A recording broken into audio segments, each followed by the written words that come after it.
Uno de los temas que son necesarios que tengamos un conocimiento bastante profundo es el amortiguamiento. Cuando uno quiere manejar todos los temas de sistemas modernos de protección sísmica, tanto amortiguadores, aisladores, sliders, otro tipo de dispositivo, es necesario conocer una de las propiedades que tienen los cuerpos, sobre todo cuando están en movimiento. Cuando están en un proceso estático, un cuerpo no presenta esta propiedad o estas características de amortiguamiento, pero sí un cuerpo que se mueve. Bien, entonces, ¿qué es el amortiguamiento? El amortiguamiento es un proceso por el cual un cuerpo disipa energía. Puede ser esta energía cinética o puede ser energía potencial. Esta energía se disipa normalmente a través de sonido, calor, ondas electromagnéticas. Inclusive este proceso no es muy bien conocido en la actualidad. Sin embargo, cuando un cuerpo se mueve, este cuerpo va a disipar energía. Y esto es importante para los sistemas modernos de protección sísmica. ¿Por qué? Porque la energía que nosotros queremos que la energía se disipe en zonas específicas. En una estructura convencional, en un sismo severo, la energía se va a disipar, pero con daño. Entonces es por eso conocer bien qué es el amortiguamiento, cómo funciona, qué tipos son. Vemos que el amortiguamiento es un proceso de disipación de energía que depende de la masa, de la rigidez y sobre todo del material de un cuerpo. Vamos a estudiar en esta clase cuántos tipos de amortiguamiento hay o son los que están mejor caracterizados. Un primer tipo es el amortiguamiento viscoso. ¿Qué significa el amortiguamiento viscoso? El amortiguamiento viscoso es aquel que se produce entre las moléculas de una estructura o de un cuerpo cuando entre ellas hay choques. Puede ser por disipación por fricción, por emisión de calor o emisión de sonido. Entonces, el amortiguamiento viscoso nos habla de una disipación cuando las moléculas chocan entre sí. ¿Cómo lo podemos representar? Generalmente, un amortiguador se dibuja de esta forma. Esto es un amortiguador que está sometido o que va a producir una fuerza de amortiguamiento. La característica de un amortiguador es su coeficiente, que vamos a llamarlo C, su coeficiente de amortiguamiento. Entonces, este cuerpo cuando se mueve, ¿qué es lo que va a presentar? Va a presentar una velocidad, que podemos denominarla también un X con un puntito. Entonces, la fuerza de amortiguamiento que se produce en un cuerpo, un amortiguamiento viscoso, la fuerza que se produce es proporcional, la fuerza de amortiguamiento es proporcional al coeficiente de amortiguamiento, que depende básicamente de la rigidez y de la masa de un cuerpo y sus características propias de ese material, multiplicada por la velocidad.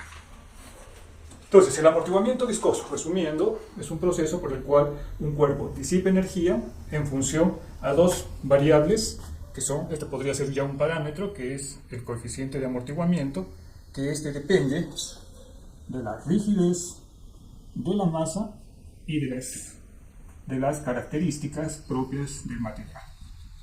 Todos los materiales tienen una cantidad de disipación de energía.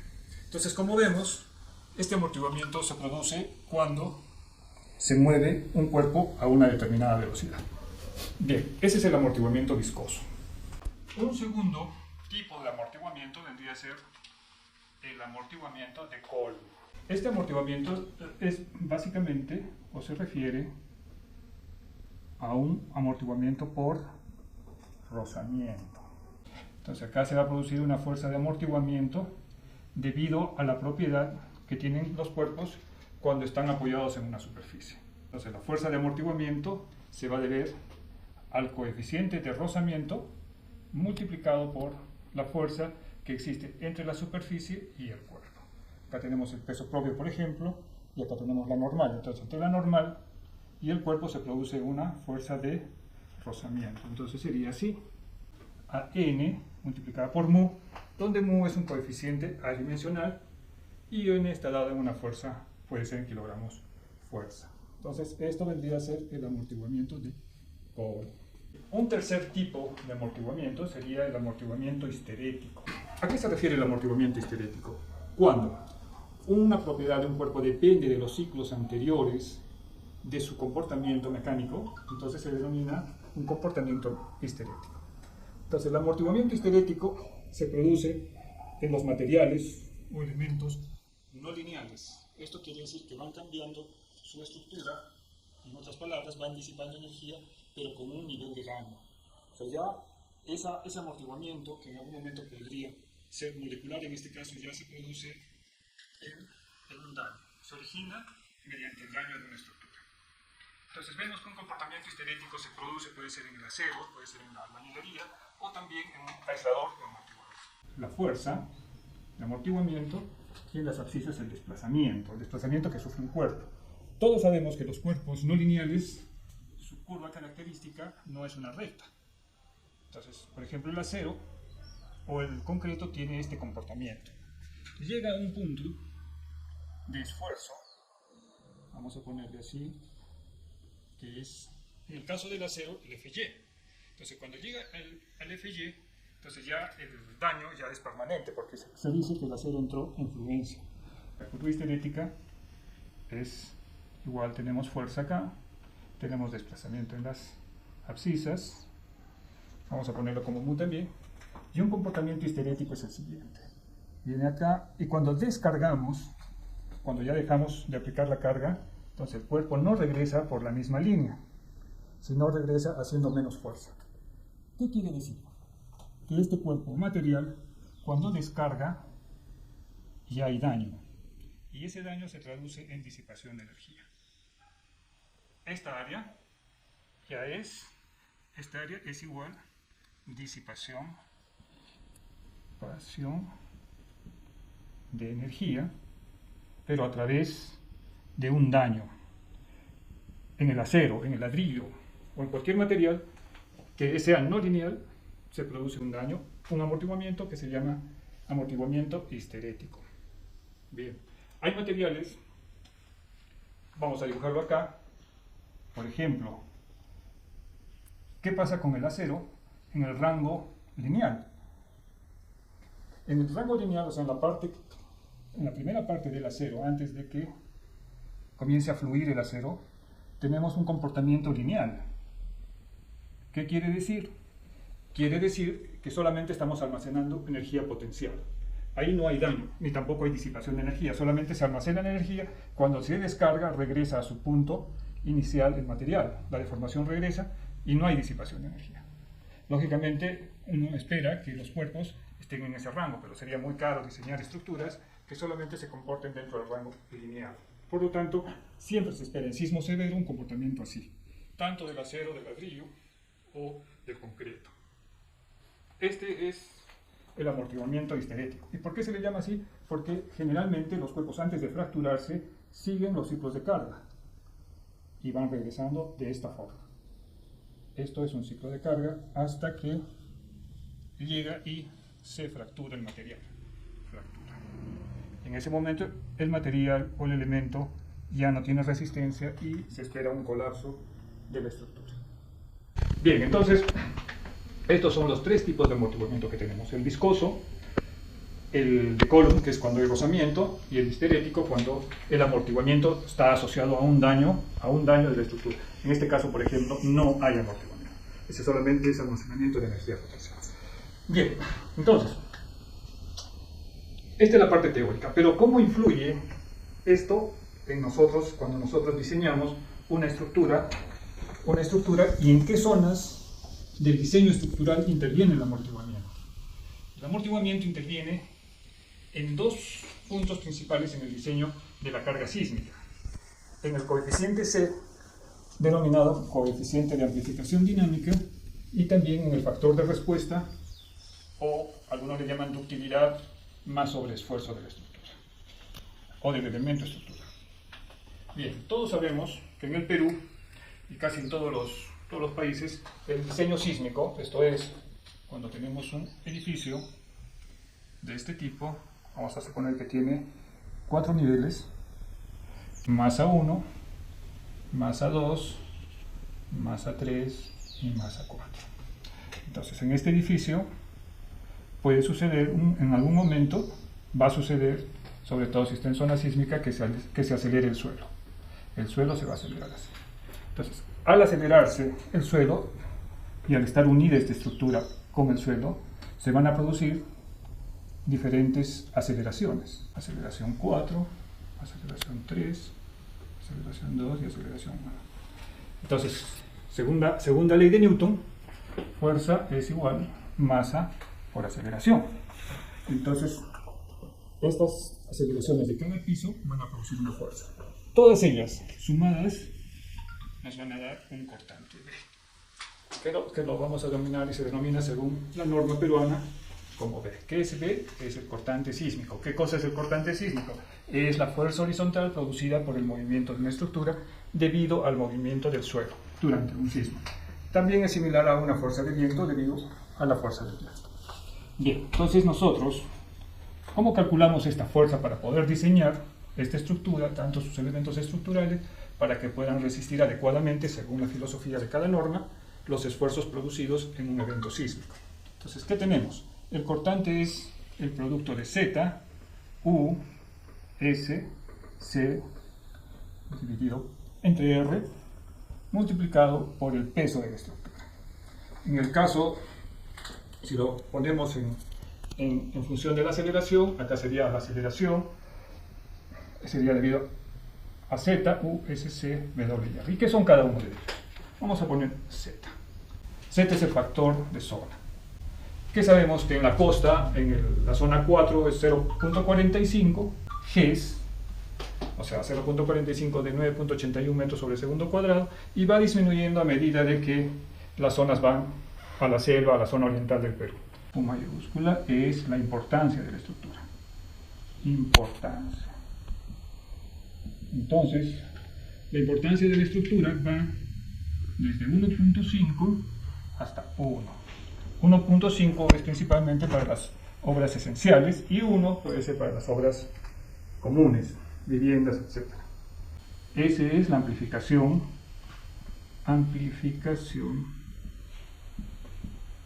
del suelo. Entonces, debido a las características propias de cada suelo, podemos ver que los suelos también se amplifican desde 1, 1.2, 1.15, etc., debido a las características propias del suelo. Entonces acá que tenemos W, el peso de la estructura. Normalmente kilogramos fuerza. En dinámica ya tenemos que diferenciar la masa de la fuerza o del peso. Entonces vamos a denominar siempre nosotros a la fuerza, en este caso peso, como kilogramos fuerza. Cuando estudiemos la masa solamente va a ser kilogramos masa. ¿Correcto? Bien. Entonces acá van los dos parámetros que ya dependen de la dinámica de la estructura. O sea, estos dos se van a producir debido al movimiento de la estructura. Entonces, el primero. ¿Qué es el primero? C es el coeficiente de amplificación dinámica. ¿Y qué es R? R es un factor de respuesta que se puede dividir en ductilidad y sobreesfuerzo. Y está asociado, la ductilidad está asociada a la capacidad de daño que puede absorber un cuerpo antes de romperse, de fracturarse. Bien, entonces son dos dentro del cálculo de la fuerza sísmica debida al movimiento de un suelo que dependen del amortiguamiento, tanto ese coeficiente de amplificación dinámica como el R factor de respuesta. Entonces, estos dos puntos a la hora de diseñar el cortante sísmico dependen de la fuerza. Vamos a ver cómo el amortiguamiento, C sea una función del amortiguamiento y también cómo R, el factor de respuesta, también dependan del amortiguamiento. Bien. Cuando nosotros estudiamos las características dinámicas de una estructura mediante los sistemas modales espectrales, entonces, ¿qué es lo que cambia? ¿Qué es lo que tenemos que ver? Bien, entonces, C, coeficiente de amplificación dinámica. ¿Por qué depende este coeficiente de amplificación dinámica? Ustedes en la norma y en los libros de texto van a ver que los espectros de aceleraciones de las estructuras son de este tipo. Acá tenemos la relación de frecuencias. Vemos que T sobre TT. Esta es la relación de frecuencia. Que en algunos textos y en la norma lo ponen como el periodo de vibración. ¿Qué cosa es esto? Este es el periodo de la estructura dividido entre el periodo de vibración del suelo. Y acá arriba, ¿qué tenemos? Tenemos la aceleración espectral. En el Perú tenemos nuestra aceleración espectral de esta forma. Acá han mejorado con una curvita así. Y esto le han puesto 2.5. Y acá que tenemos el periodo de vibración del suelo, ¿no? Y acá que tenemos el coeficiente de amplificación dinámica. Entonces, en una parte dice de la norma que C tiene que ser menor o igual a 2.5 T sobre TP. ¿Qué es esto? ¿Qué es esto? Esto se llama transmisibilidad. ¿Qué es la transmisibilidad? Explico. La transmisibilidad es un proceso por el cual, dependiendo de los periodos de vibración de la estructura y los periodos de vibración del suelo, o sea, la aceleración del suelo, se produce una amplificación dinámica. Esto vamos a verlo más adelante en un capítulo que va a ser exclusivamente transmisibilidad. Por el momento estamos viendo cómo se depende del amortiguamiento. Entonces, ¿por qué en la norma se le pone como un máximo de amplificación 2.5 veces la relación de periodos de la estructura y del suelo? ¿Por qué es 2.5? ¿Por qué no es 3? ¿Por qué no es 1? ¿Saben por qué?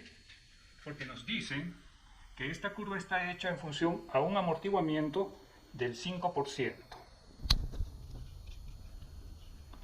O sea, la estructura tiene un amortiguamiento del 5% y es por eso que solamente podemos amplificar hasta un máximo de 2.5 para periodos de la estructura menores al periodo de vibración del suelo. Esto lo vamos a estudiar más adelante en transmisibilidad. ¿Qué pasaría? A ver, ¿qué pasaría si el porcentaje de amortiguamiento que disipa esta estructura es de 2%? Si disipo menos energía, entonces la curva sería mayor. Mayor sería. ¿Por qué? Porque la estructura no disipa ese 5%. Vamos a poner que sea 2.5% de amortiguamiento. Entonces, la respuesta sería mayor. Pero, ¿qué pasaría si el amortiguamiento es más de 5%? Esta estructura tiene más de 5%. ¿Qué es lo que pasaría? Pasaría esto. Si una estructura tiene más porcentaje de amortiguamiento, suponiendo que tenga 8% de amortiguamiento, entonces la respuesta sería menor y el coeficiente de amplificación sería menor. Entonces, ¿qué pasa en la norma peruana? ¿Por qué nos han puesto 2.5 como un máximo de amplificación dinámica? Nos han puesto porque se asume que el amortiguamiento es 5% para las estructuras civiles. Esto es estructuras que están hechas de concreto, acero en general, inclusive las de acero. En la norma no se separa, no se especifica si es acero, si es concreto con acero, si es albañilería. Se asume que el amortiguamiento para todas es 5%.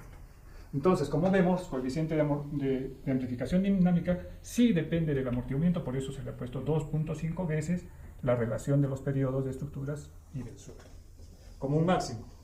Si tuviera menos amortiguamiento de la estructura, entonces la amplificación debe ser mayor. Y si tuviera más amortiguamiento, la amplificación sería menor. Eso lo vamos a analizar mejor cuando veamos el fenómeno de transmisibilidad. Bien, entonces, sí influye bastante. Como vamos a ver, en la norma nos dicen que los espectros están hechos para 5% de amortiguamiento. Ahí vamos a analizar y en un siguiente video vamos a ver nosotros cómo se calcula este porcentaje.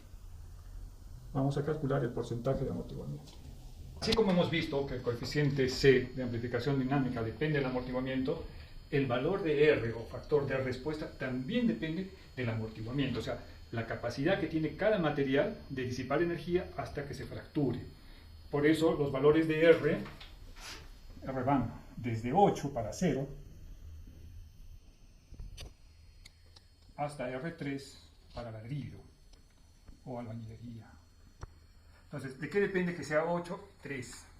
Depende de que el material pueda absorber mayor cantidad de energía o disipar mayor cantidad de energía hasta fracturarse. Por ejemplo, vamos a ver un ciclo de histéresis del acero. Acá tenemos fuerza y acá tenemos desplazamiento. Vamos a ponerle X. Entonces, vamos a poner en el acero cómo sería su ciclo histerético. Como vemos, o como hemos visto que el amortiguamiento depende sobre el coeficiente de amplificación dinámica, también va a depender sobre R. ¿Por qué? Porque cada material, en este caso acero, tiene un R de 8 y ladrillo tiene un R de 3. ¿Por qué? Porque ambos materiales disipan más o menos energía en sus ciclos de histéresis. Por ejemplo, en el acero, ya tenemos ya una fuerza y un desplazamiento. Entonces, ¿cómo es la curva característica del acero? El acero sube en una forma lineal, un valor llega a su punto de fluencia y comienza a doblarse. Cuando se descarga de esta forma. Entonces regresa así, pero en el siguiente ciclo de histéresis ya no llega al punto extremo, sino comienza a disminuir. O sea, ya existe daño en la estructura y comienza a reducir la cantidad de energía que va disipando. Entonces son muchos los ciclos de histéresis que tiene el acero, hasta que se fracture o se rompa o colapse. Fractura, ¿no? Entonces, en cada uno de los ciclos de histéresis se va disipando energía. Esto es, se va amortiguando la energía. Bien, entonces, como hemos visto acá, un material bastante dúctil como el acero tiene una gran cantidad de ciclos histeréticos hasta que llega a la fractura. Entonces, ¿por qué se le pone 8? Porque tiene mucha capacidad de absorber mucha energía del sismo hasta que llegue a la rotura. ¿Qué pasa en los materiales más frágiles? O sea, que son menos dúctiles, que su capacidad de resistencia y de absorción de energía es menor, como en el caso del ladrillo, vamos a ponerlo, la albañilería. Entonces, ¿cómo es su ciclo histerético? Como es más rígido, generalmente su curva es un poco más recta, también baja, tiene una fluencia, regresa, hace un ciclo de histéresis más chiquito, disipa menos energía y a los pocos ciclos se fractura. Entonces, la curva o el área es menor por ciclo y la cantidad de curvas es menor hasta que se fractura o colapse el material. Entonces, vamos a ponerle acá ladrillo. Entonces vemos que la capacidad de disipar energía, o sea, amortiguar energía en un ladrillo es mucho menor que la del acero. Y es por eso que el R en el acero es bastante grande, porque puede resistir muchos ciclos de histéresis, o sea, va a resistir mucho, va a disipar mucha energía hasta que llegue al colapso.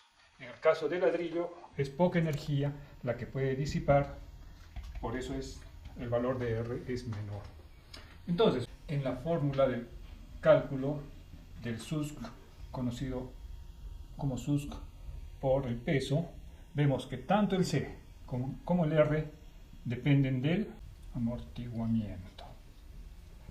Bien, entonces ahora sí ya podemos entender dentro de un punto de vista dinámico cómo influye en el cálculo del cortante sísmico los valores de C y R que dependen de la cantidad de energía que pueden disipar los materiales o los elementos.